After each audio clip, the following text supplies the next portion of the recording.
आपण आज आदरणीय अण्णासाहेब हजारे प्रणित लोकांदोलन नॅशच्या वतीने जिल्हाधिकारी साहेब, सिव्हिल सर्जन साहेब, जिल्हा आरोग्य अधिकारी आणि डीन साहेब मेडिकलचे यांना निवेदन दिलेलं आहे की सरकारी डॉक्टर जे प्रायव्हेट प्रॅक्टिस करतात ते कोर्टानं आदेश दिला आहे 30 जुलै 2026ला की ही सरकारी डॉक्टरनी खाजगी प्रॅक्टिस अजिबात करायची नाही। सर्व वेळ हा शासकीय वेळ सिव्हिलमध्ये सर्व ज्या ठिकाणी नोकरी आहे त्या ठिकाणी देणं गरजेचं आहे। त्या आदेशाची तात्काळ अंमलबजावणी करावी यासाठी आपण आज जिल्हाधिकारी साहेब यांना निवेदन दिलेलं आहे।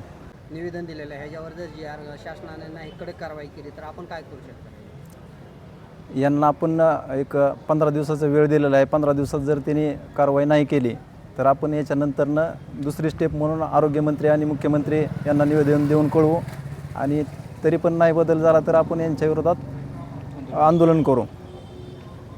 आदरणीय ज्येष्ठ समाजसेवक अण्णासाहेब हजारे यांच्या मार्गदर्शनाखाली आम्ही जिल्हा म्हणून आम्ही जिल्हाभर निवेदन द्यायला चालू केलेले आहेत। ज्येष्ठ जे डॉक्टर आहेत हे आपले नौकर आहेत, सेवेकरू आहेत, पण सरकारीमध्ये त्यांना काम न करता त्यांनी सर्व येळ त्यांच्या खाजगी दवाखान्यांना लावलेला आहे।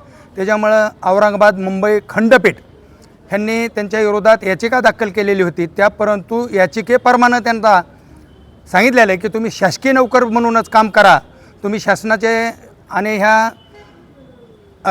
हे जे नोकर बांधिले की तुम्ही खाजगी दवाखाने चालवायचे नाहीत असा उच्च न्यायालयानं आवाज उठवल्यामुळं सामान्य कार्यकर्त्यांनी आणि सामाजिकमधून आम्ही सध्या अण्णा हजारे प्रणित म्हणून आम्ही एक निवेदन दिलं जिल्हाधिकारी साहेबांना, आरोग्य खात्याला, मुख्यमंत्री साहेबाला आम्ही फॅक्स करणार आहेत। जर परंतु ही नाहीच ह्याचा निर्णय झाला आणि खाजगी कुणी राजीनामे दिल्या डॉक्टरनी शासकीयने ती एक आम्हाला माहिती मिळावं आणि जर न मिळाल्यास आम्ही एक 15 ते 20 दिवसात त्यांना वेळ देऊ आणि परंतु आम्ही जिल्हाधिकाऱ्यासमोर आमरण उपोषणाचा इशारा देऊ एवढंच मी सांगू इच्छितो।